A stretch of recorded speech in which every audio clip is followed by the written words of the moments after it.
Rabıta nasıl yapılır? Nakşibendi. Rabıta çok değişik şekillerde yapılabilir. Rabıtanın temeli muhabbete dayandığı için herkesin muhabbeti ve sevgi meşrebi bir değildir. Ancak rabıtanın genel usul ve edepleri vardır. Rabıta bunlara göre yapılmalıdır. Rabıta yapılış zaman ve şekline göre büyükler iki gruba ayırmışlardır.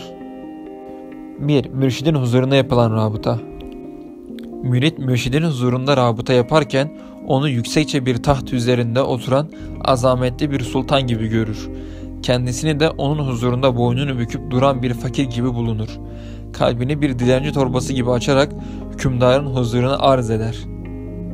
Bu hal hayal ile değildir. Çünkü orada mürşid hazırdır ve hayale gerek yoktur.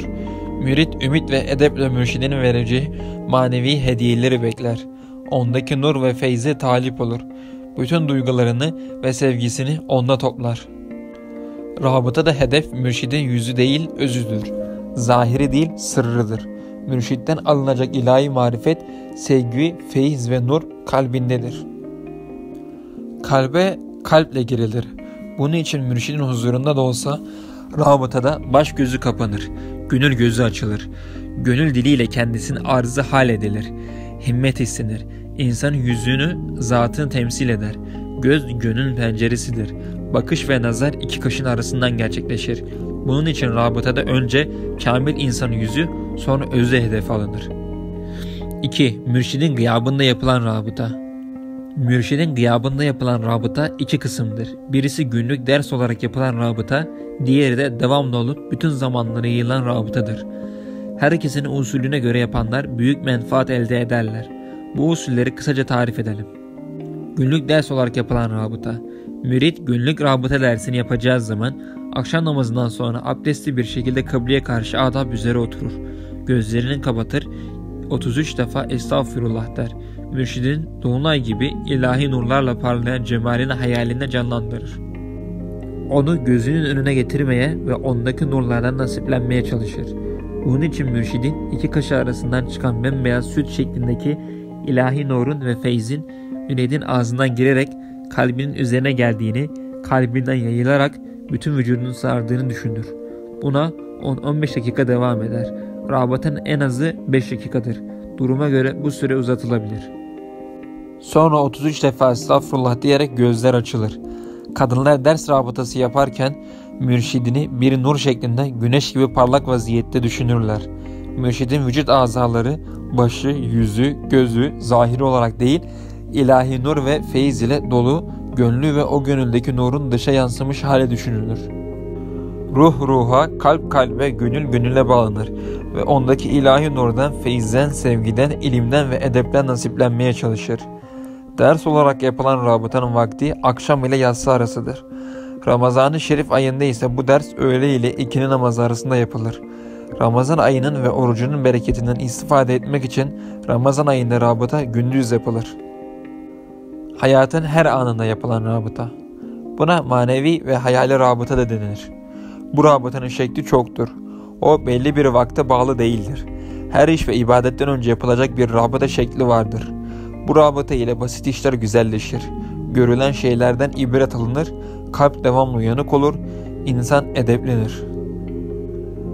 Rabıta desteğiyle yapılan amellerde insan varsa riyasını görür, ihlasa sarılır, kusurlarını fark eder.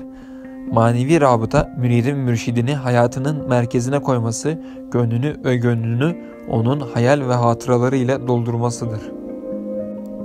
Bu rabıtanın bir şekli mürşide ait şeyleri sevmektir.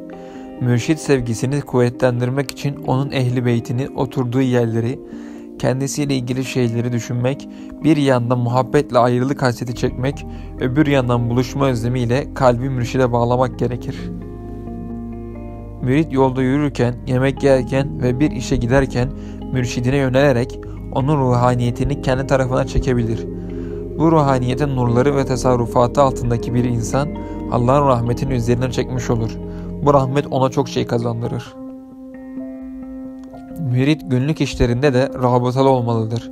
Mesela uyuyacağı sırada mürşidinin başucunda kendisine feyiz akıtır vaziyette düşünmesi, aynı şekilde uykudan uyanınca bir ders alma veya verme anında namazın başında ve sonunda rabıta yapması önemli kazanç sağlar.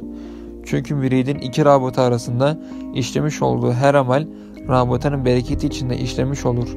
Namazın içinde rabıta yapılmaz. Rabıtanın bereketi kalbi Yüce Allah'a bağlamak ve onu her an uyanık tutmaktır. Müridin dostlarıyla veya yabancılarla sohbet ederken, evinde ailesi içinde oturup kalkarken rabıta yapması da önemlidir. Bunun en önemli faydası gaflete düşmemek, boş konuşmalardan kaçınmak ve karşısındakine kimselere edepli davranmaktır. Müridin tatlı akarsular, hoş manzaralar, güzel binalar, çekici elbiseler, lüks arabalar görünce de rabıta yapması kendisine önemli kazançlar sağlar.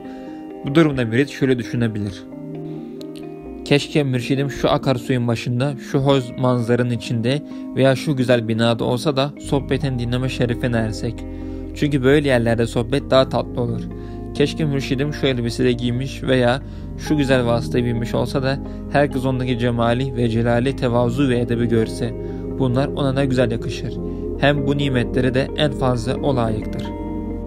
Çünkü onların şükrünü en güzel o yapar. Aslında bu düşünceler samimi sevginin gereğidir.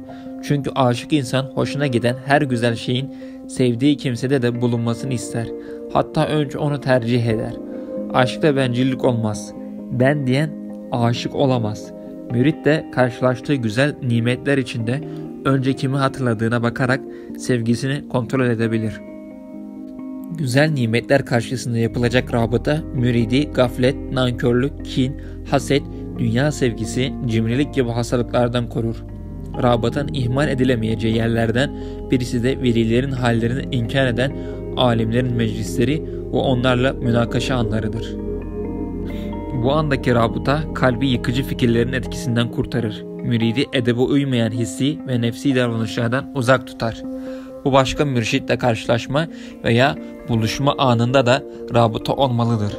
Bu şekilde mürit karşılaştığı büyüye karşı edepli davranır. Sevimsiz düşüncelerden kurtulur. Kalp kaymasından korunur. Sadat-ı Kiram'dan Şah-ı Hazne Kaddesallahu Sırrahu, müridin günlük işleriyle meşgul olurken yapacağı hayali rabıtayı şöyle tarif etmiştir: mürid sanki üstadı daima kendisiyle berabermiş gibi düşünür. Bir işe yediği, dostlarıyla konuştuğu, başkalarıyla karşılaştığı zaman onu hatırından çıkarmaz. Yatacağı ve uykudan kalktığı vakitte onun başucunda bulunduğunu düşünür. Talebeye ders verirken, dersi bitirirken, namaza ilk kalkarken, namazı bitirirken mürşidinin yanında, önünde hayal eder. Mümkün olduğu kadar bu düşünceye devam edip nefsin sevdiği şeye iltifat edilmemesi gerekir.